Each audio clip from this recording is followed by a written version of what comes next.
The latest episode of Jujutsu Kaisen was the season finale for the anime, and we finally get the return of our boy Yuta. For many years, Yuta Okkotsu as the Jujutsu sorcerer has been hyped up to have the potential to rival and even surpass Satoru Gojo.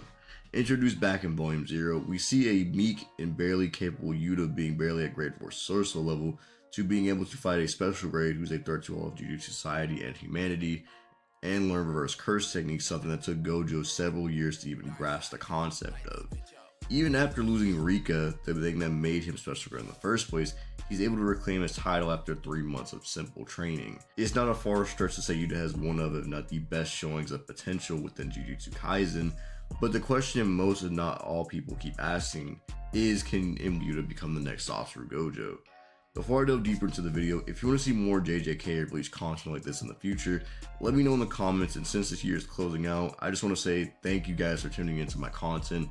Now, as I mentioned earlier, Yuta as a character has been hyped up since the early stages of the series of being someone who can be just as good as Gojo, and by Gojo's own admission, even surpass him. Although a counter argument for this is that Kenjaku makes a statement about how Yuta's arsenal abilities stem from his attachment to Rika, and that he doesn't believe Yuta can become the next Satoru Gojo. This is with the knowledge that Yuta with barely a year's worth of Jujutsu knowledge, but despite this in comparison to the main cast of characters and the sorcerers from the past, there are few that are stronger than him and even fewer that can match him, with only the few of the heavy hitters of Jujutsu High of Maki, Hakari, and even that's debatable. However, to determine how Yuta could become the strongest, we need to first look at how the two strongest characters act and how they became the strongest and how they overcame their limits.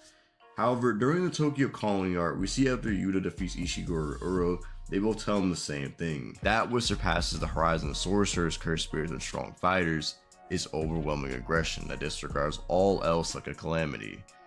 Basically, because Sukuna disregards everything but his own desires, his mindset is what allows him to soar to the peak of Jujutsu sorcery. Humans flocking together, curses flocking together.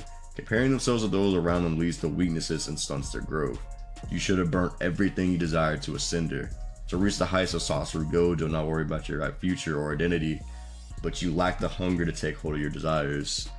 And we see this constantly throughout JJK, where mindset plays into not just the potential of the character, but the ability to draw it out and become much stronger.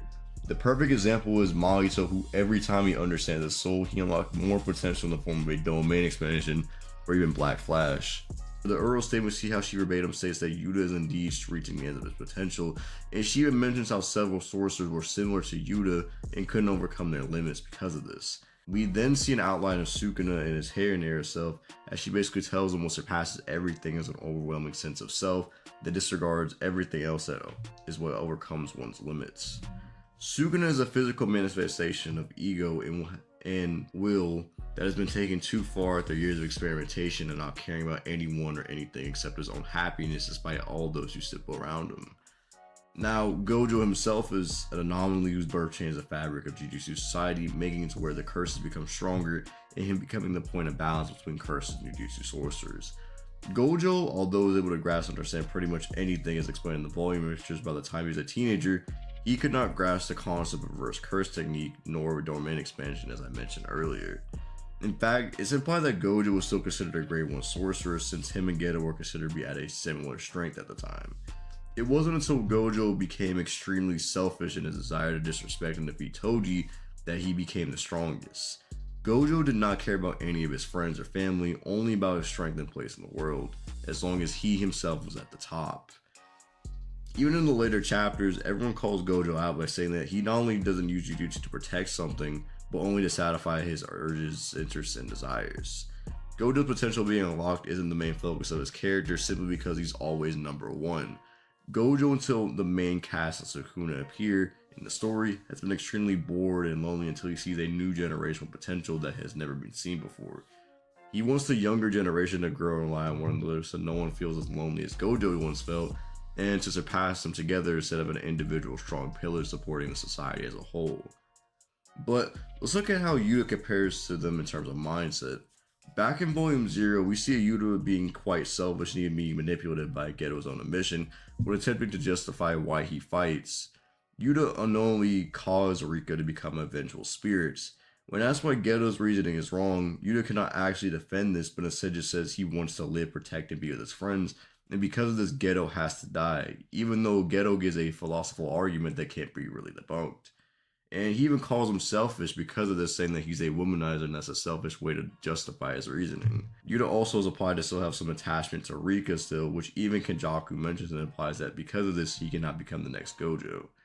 Even without Rika, we see his decisions being entirely based off what his friends and loved ones want, which we see in the context of Yuji.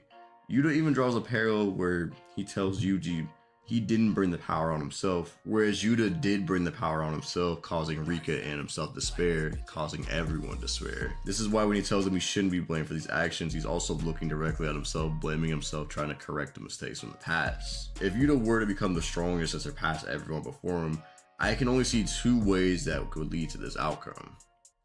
One, Yuta needs to completely sever his connection to Rika and focus on himself and nothing else. Now, I can see in the comments some of you might say this sounds stupid, but if Yuta were to completely move on and not care about the love Rika granted him and still move forward, he would become stronger than ever. Yuta is someone who is fixated on not being lonely and being loved and around his comrades. This is the more obvious parallel to Sukuna, who's not only alone but pays it no heed to love or anything before him. Uro's statement about Yuta reaching the end of the potential would become null because, like Sukuna, Yuta would not care about love and become a different type of sorcerer and being. All Rika is an external version of his curse technique and stores with his curse energy for him. If Yuta focuses on no longer relying on Rika and adapts to this, he'll likely be able to do what Kashimo and Gojo could never do and possibly be in the same realm as Sukuna. Rame just flat out calls it a weakness in the recent chapter when someone fears loneliness and implies they hold back their true nature to become the strongest.